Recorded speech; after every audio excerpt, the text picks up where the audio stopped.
অপকর্মের কারণে নাই। একটা দেশ সমাজ ছেড়ে পালায় কারা? যারা ভয়ঙ্কর অপরাধী, অপরাধের দায় থেকে, পরিণতি থেকে বাঁচার জন্য তারা পালিয়ে যায়।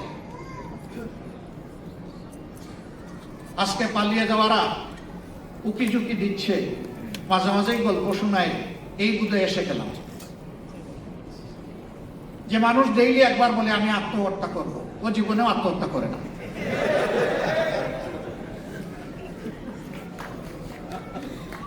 আর যে বীর যুদ্ধের ময়দানে লড়ে যায়, সে বলে না যে আমি একজন বীর যোদ্ধা, বরঞ্চ জাতি বলেছে সে একজন বীর যোদ্ধা। এত সাহস, তাহলে গেলেন কেন? ওনার বাপ কেন এমন যে আমি মক্কা যেতে চেয়েছিলাম, আমারে মস্কোতে নিয়ে গেছে। এখন উনি বলেন কই, আমি তো গোপালগঞ্জ যেতে চেয়েছিলাম, আমাকে এখানে কোথায় নিয়ে আসছে? অথচ এখন সবকিছু বের হয়ে আসছে। 3 দিন আগ থেকে পেরেশান হয়ে সেবারল ফোন গিয়েছে পাশের দেশে, তাদের কাছে সাহায্য আশ্রয় চাওয়া হয়েছে। 3 তারিখ থেকে এটা শুরু হয়েছে, 3, 4, 5 3 দিন। সেটাকে গোপালগঞ্জ যাওয়ার জন্য ভারতে ফোন দিয়েছিলেন নাকি?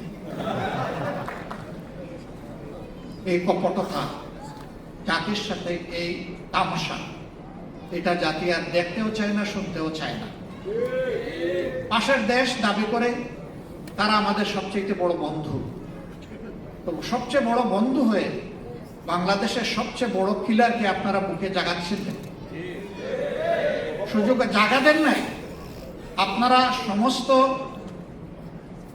কূটনৈতিক শিষ্টাচার এবং 2 রাষ্ট্রের পারস্পরিক সম্পর্ককে বুড়ি আঙুল দেখিয়ে তাকে ইন্টারন্যাশনাল জার্নাল কোয়ালিশনের সামনে আপনারা হাজির করে তাকে বক্তব্য রাখার সুযোগ দিয়েছে। আমরা তার নিন্দা জানি। কাজ করবেন শত্রুর গালগোরা, বলবেন আমি বন্ধু। বাংলাদেশের মানুষ এত বোকা না।